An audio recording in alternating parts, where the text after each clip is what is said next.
Hello guys, welcome to my YouTube channel Noyon the Legend King. So guys, আজি মই আপোনালোকক ক'বলৈ ওলাইছো যে আমি আমাৰ ফাৰ্মৰ গাহৰিবোৰ কেনেকৈ বেমাৰ আদি ৰোগৰ পৰা বচাই ৰাখিব পাৰো। প্ৰায় দেখা যায় কিছুমান গাহৰি পালকে কিছুমান প্ৰাথমিক ব্যৱস্থা অৱলম্বন নকৰাৰ বাবে তেওঁলোকে বহু লোকচানৰ সন্মুখীন হ'ব লগা হয়। গাইজ এইখিনিতে আপোনালোকক জনাই থওঁ প্ৰাথমিক ব্যৱস্থা এক উত্তম ব্যৱস্থা, কাৰণ প্ৰাথমিক ব্যৱস্থাৰ দ্বাৰাই বহুতো ৰোগৰ পৰা আমাৰ গাহৰিসমূহ আমি বচাই ৰাখিব পাৰোঁ। গতিকে আজিৰ ভিডিঅ'টোত আপোনালোকক জনাম আমি কিদৰে কিছুমান প্ৰাথমিক ব্যৱস্থা লৈ আমাৰ গাহৰিসমূহ বিভিন্ন বেমাৰৰ পৰা বচাই ৰাখিব পাৰোঁ।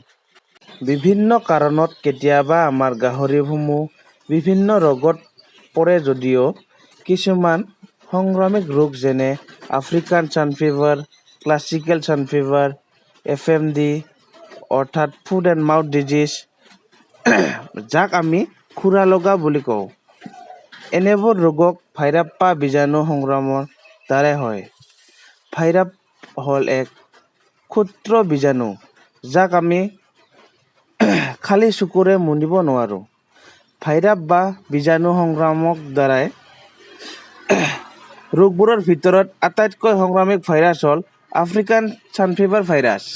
এইবিধ ভাইৰাছ এবাৰ গাহৰিত সোমালে এনে গাহৰিক মৰালৈ বাট চাই থকাৰ বাহিৰে আন একো উপায় নাথাকে। কোনো প্ৰকাৰে যদি এই ভাইৰাছবিধ এখন গঁৰালত আহি যায়, গঁৰালৰ গাহৰিবোৰ শতাধিক থাকিলেও প্ৰায় 8-10 দিনৰ ভিতৰত মাৰি পেলাব এই ভাইৰাছে। বন্ধুসকল, আপোনালোকক ভয় খুৱাবলৈ এইবোৰ কথা মই কোৱা নাই, বিচাৰোঁ আপুনি যেন বিপদত নপৰে। গতিকে আপুনি সাৱধান হৈ থাকক। এই ভাইৰাছে মানুহৰ শৰীৰতো সংক্ৰমণ হয়, কিন্তু মানুহক সংক্ৰমিত নকৰে, অৰ্থাৎ ৰোগত নেপেলায়। মানুহক আক্ৰান্ত নকৰে যদিও আপোনাৰ যোগেদি সংক্ৰমণ হ'ব পাৰে আপোনাৰ গাহৰিবোৰত। গতিকে আপুনি গঁৰালত প্ৰৱেশ কৰাৰ আগতে প্ৰয়োজন আপোনাৰ হাত ভৰি ধোৱাটো। ফেনাইল বা পটাছ পানীত ভৰি দুখন জপৰাই বীজাণুমুক্ত কৰি লোৱাৰ পিছত আপুনি প্ৰৱেশ কৰিব পাৰে আপোনাৰ গঁৰালত। প্ৰয়োজন নোহোৱাকৈ অন্য লোক বা বেপাৰী এনিটাইম সোমোৱাটো বন্ধ কৰক। যদি পোৱালি বিক্ৰী কৰিব লগা থাকে তেন্তে আঁতৰৰ পৰাই দেখুওৱাৰ ব্যৱস্থা কৰক।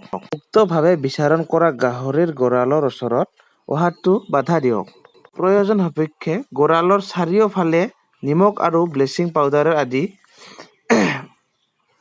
গঁৰালখনৰ চৌপাশ আমি বীজাণুমুক্ত কৰি ৰাখিব পাৰোঁ। এনেধৰণৰ ব্যৱস্থাৰ দ্বাৰাই আমি আমাৰ গাহৰিসমূহক যিকোনো ভাইৰাছৰ পৰা বচাই ৰাখিব পাৰোঁ। বন্ধুসকল, এনেধৰণৰ ব্যৱস্থাৰ উপৰিও প্ৰয়োজন আমাৰ গঁৰালখন চাফ চিকুণতা।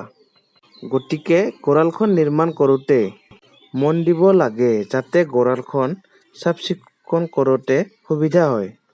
মন কৰিব লাগে গঁৰালখনৰ নিৰ্মাণে যেন কোনো পৰিৱেশৰ সৃষ্টি নকৰে। সেউজীয়া পৰিৱেশে ভেঁকুৰ, শেলাই, বীজাণু আদি বৃদ্ধি সহায় কৰে। মজিয়াত লাগি থকা শেলাই ভেঁকুৰ আদিত পিছল খাই আমাৰ গাহৰিবোৰ ডুব পাব পাৰে। কেতিয়াবা মজিয়াখনত থকা মল মূত্ৰ পানীত বা ভেঁকুৰ আদি খোৱাৰ ফলত গাহৰি অনিষ্ট হ'ব পাৰে। বিশেষকৈ পোৱালি গাহৰিৰ ডায়েৰিয়া, বগা পায়খানা আদি হোৱাৰ সম্ভাৱনা থাকে। সেয়েহে আমি পটাছ পানীৰে ভালদৰে চাফ চিকুণ কৰি ৰাখিব লাগে আমাৰ ৰুমবোৰ। এনেধৰণৰ ব্যৱস্থাৰেও গাহৰিসমূহক আমি বিভিন্ন ৰোগ আদিৰ পৰা বচাই ৰাখিব পাৰোঁ।